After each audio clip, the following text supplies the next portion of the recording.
el maestro de del maestro de Arquímedes.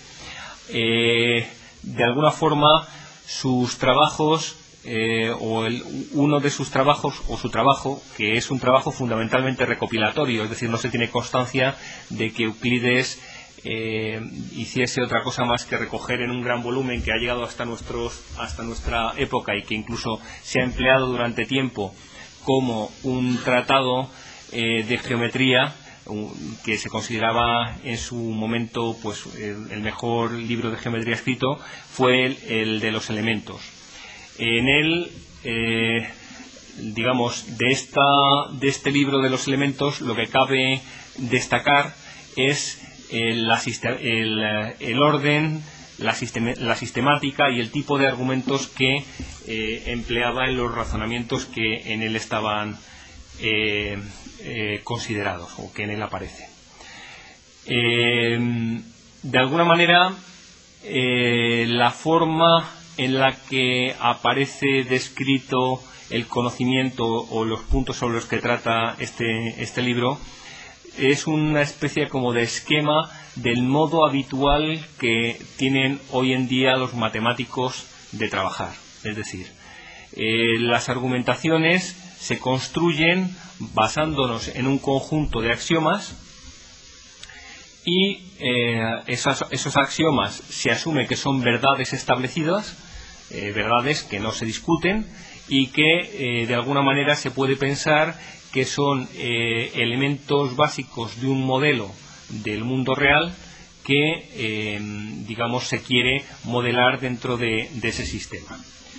Y una vez establecidos los axiomas, utilizando argumentos digamos correctos, y habría que precisar en qué consisten esos argumentos, pues se construyen otros nuevos resultados que son verdades demostradas a partir de los axiomas o de otras verdades previamente demostradas.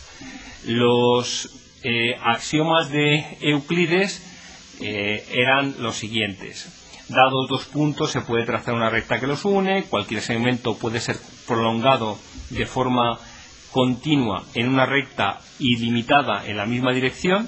Es decir, estos dos axiomas no parece que tengan ningún tipo de dificultad en su comprensión. No hace falta a lo mejor centrarse en lo que representa, sino entender que son cosas sencillas y prácticamente evidentes. El tercer axioma afirmaba que se puede trazar una circunferencia de centro en cualquier punto y radio cualquiera.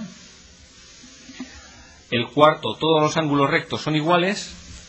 Y el quinto, si una recta al cortar a otras dos forma los ángulos internos de un mismo lado menores que dos rectos, esas dos rectas prolongadas indefinidamente se cortan del lado en el que están los ángulos menores que dos rectos.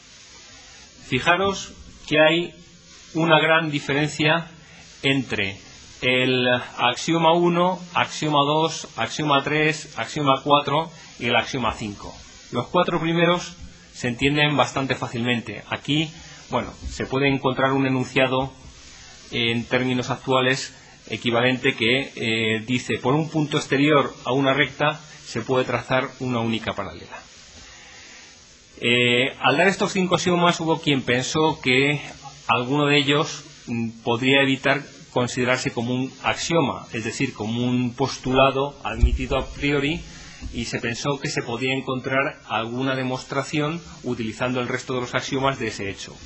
Y el primero que intentó obtener resultados claros en ese sentido fue un monje italiano, Girolamo Saccheri, que intentó digamos probar que el axioma se podía seguir se podía demostrar a partir de los anteriores negándolo, y el problema es que él esperaba obtener una contradicción, es decir, esperaba obtener una contradicción, cosa que no sucedió.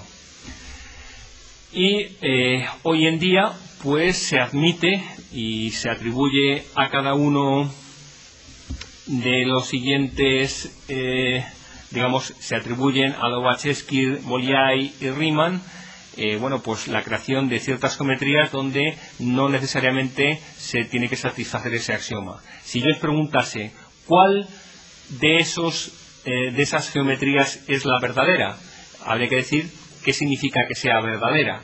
Verdadera desde el punto de vista matemático quiere decir que no encierra contradicción.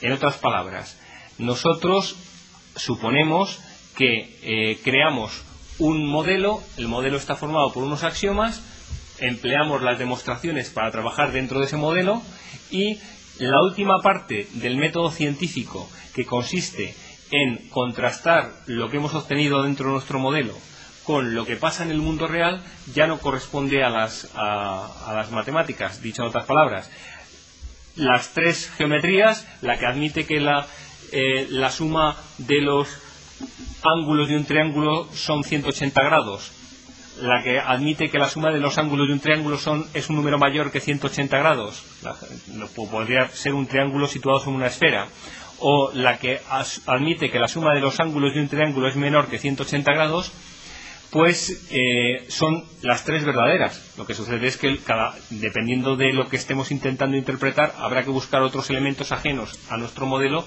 para poder trabajar con ellos. Pero repito que son tres sistemas, tres modelos excluyentes, y cada uno de ellos, desde el punto de vista de las matemáticas, es verdadero.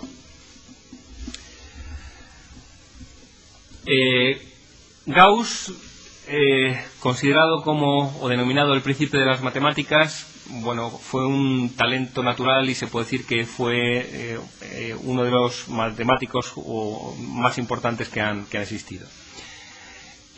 A los 3 años corrigió una cuenta que estaba haciendo su padre, y cuenta la leyenda que, bueno, pues que estaba en clase utilizando un pizarrillo con una tiza, y el maestro, pues a lo mejor con intención de leer el periódico o de hacer algo, digamos, distraerse un poco, pues les encargó a todos los que estaban allí sentados el que hiciesen la suma del número 1 al 100, y que le dijesen el resultado. Entonces, pues unos pocos instantes después, Gauss se levantó con la tablilla y le llevó la cuenta al maestro. Se quedó sorprendidísimo, pero bueno, ¿cómo es posible?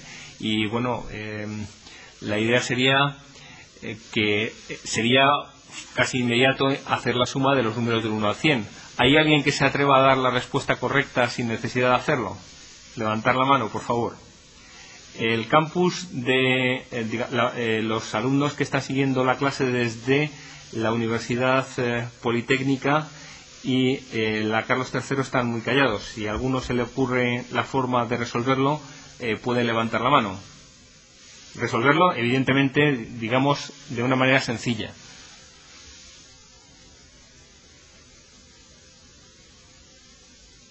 ¿Cómo se pueden sumar rápidamente los números del 1 al 100?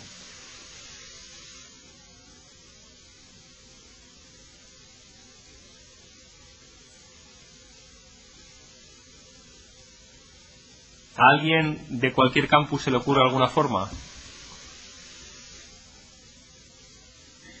Sí, Universidad Autónoma. Augusto, ¿no? A ver, sería, bueno, sí, que estoy muy pesado hoy, pero bueno, que sería 5050, ¿no? ¿Perdón? El resultado. ¿Cuánto, perdón? El resultado sería 5050, ¿no? 5050 sería coger 100 por 101 entre 2. Efectivamente.